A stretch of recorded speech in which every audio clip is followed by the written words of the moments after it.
If you're expecting the Pixel 11 to outperform the iPhone 18 or outgalaxy the Galaxy S27, you're already judging it by the wrong scoreboard, because the Pixel 11's entire real superpower is that it probably won't look like the safe flagship formula Apple and Samsung have been perfecting for years. And according to the latest rumors ahead of Google's August 12th launch event, the Pixel 11 series is doubling down on the one thing Pixels have always done best, delivering a distinct, opinionated smartphone experience, even when the spec sheet doesn't scream number one. So, in this video, we're breaking down what the Pixel 11 is rumored to bring, why it may look underwhelming next to the iPhone 18 and Galaxy S27 on paper, and why that could be exactly why it succeeds. Let's talk about the Pixel 11 versus iPhone 18 versus Galaxy S27 debate and why Google might not be trying to win it the way you think. First, we need to say the quiet part out loud.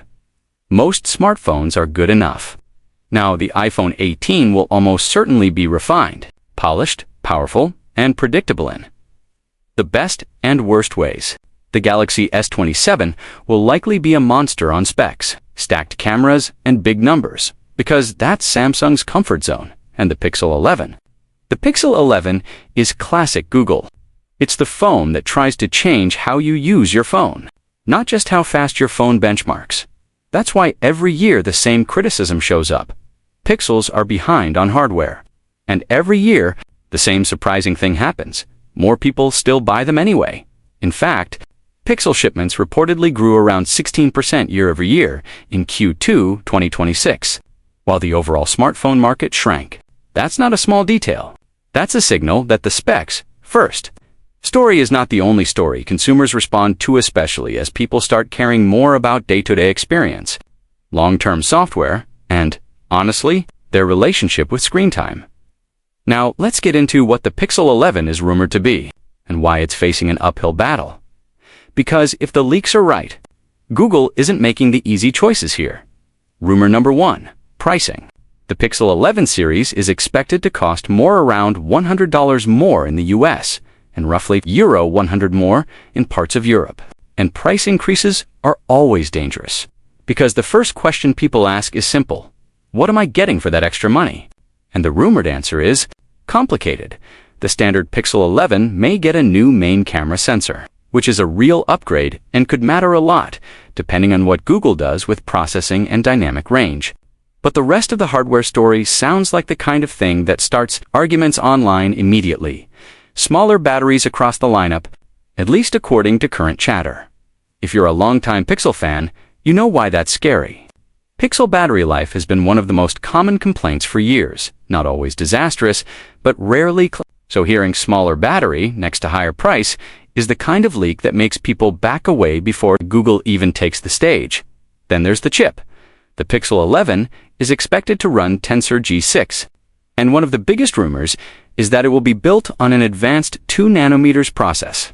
That sounds like a massive win, because smaller nodes typically mean better efficiency and performance. But here comes the twist.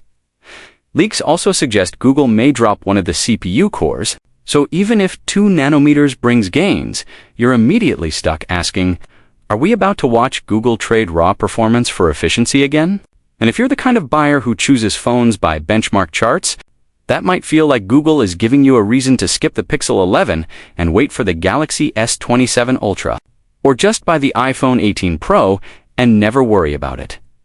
Add one more issue: reputation. Pixels still have that lingering early adopter tax vibe. Even people who love Pixel cameras and Pixel software will admit there's always anxiety around launch software, bugs, weird glitches, and those occasional headline moments where something basic breaks and takes a patch to fully settle. So with all that, you might ask, how does the Pixel 11 win?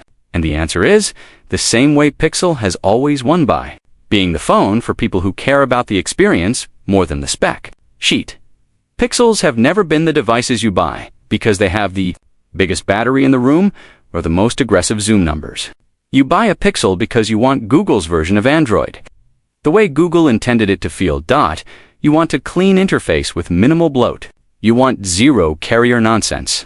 You want the phone that gets Android updates first and gets the new features first. You want the reference? Android phone, the one that feels like it's running the latest software because it literally is dot. And there's a very specific Pixel type of person that gets overlooked in the iPhone versus Galaxy conversation, the person who wants their phone to be calmer, not boring, not basic. Calmer. Person who wants fewer distractions, less junk, and more flow. And this is where the Pixel 11 rumors start to make more sense because the leaks suggest Google is pushing two ideas at the same time.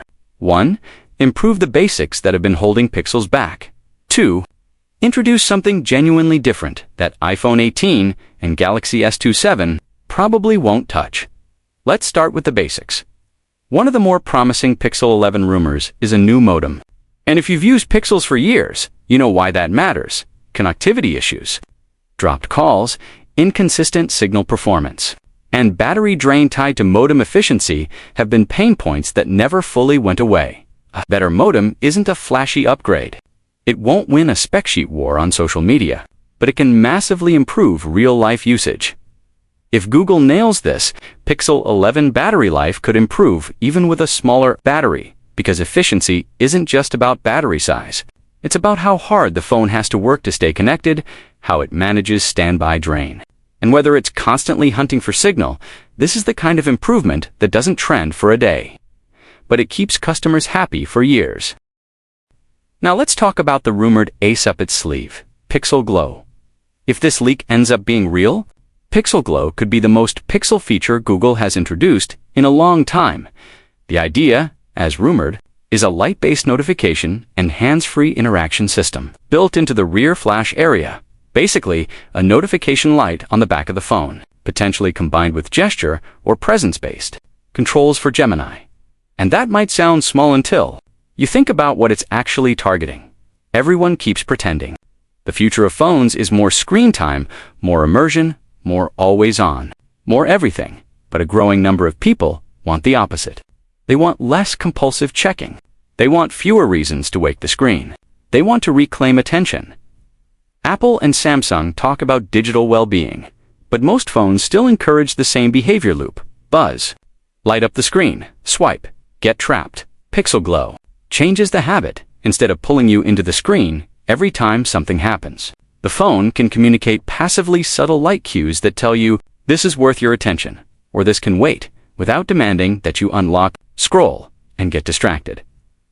And if Pixel Glow also enables hands-free Gemini interaction, meaning you can trigger useful AI actions without fully unlocking and diving into your APS, is aiming at something bigger than smartphones.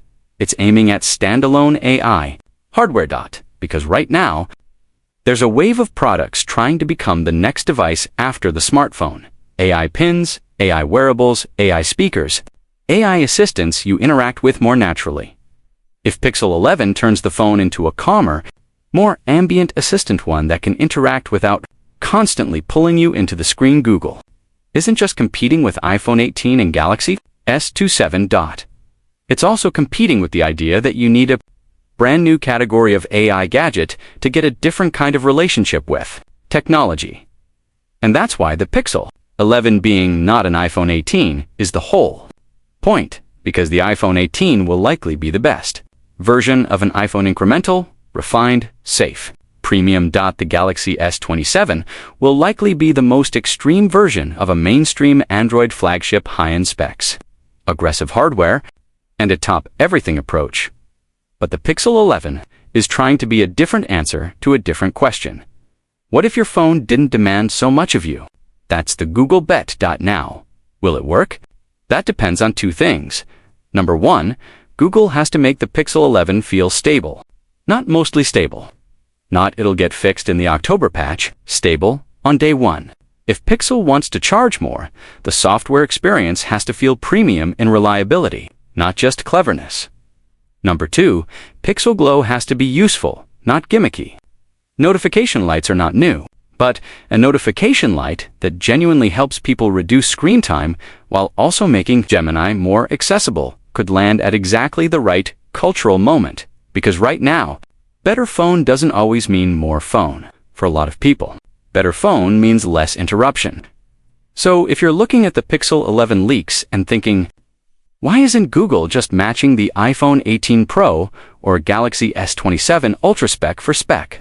It's because Google knows it probably can't win that fight on public perception. But it can win a different fight.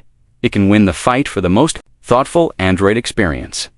The first updates, the cleanest UI, the most natural photos for people who don't want over-processed, hyper-sharpened shots, the AI features that feel integrated instead of bolted on, and maybe with Pixel Glow, a phone that actually encourages you to look at it less. That's the Pixel 11 superpower. So here's the real takeaway. The Pixel 11 doesn't need to be the iPhone 18 or Galaxy S27 to matter. It needs to be the Pixel 11, confident, different, and focused on how people actually live with their phones. And if Google fixes connectivity, improves efficiency, keeps the software clean, and makes Pixel Glow genuinely helpful, this could be one of those Pixel launches where the headlines miss the point until the sales numbers show up later. Now, I want to know what you think. Would you pay more for a Pixel 11 if Google delivers a smarter experience, even if the spec sheet doesn't dominate? Or do you want Google to chase raw performance and bigger batteries first?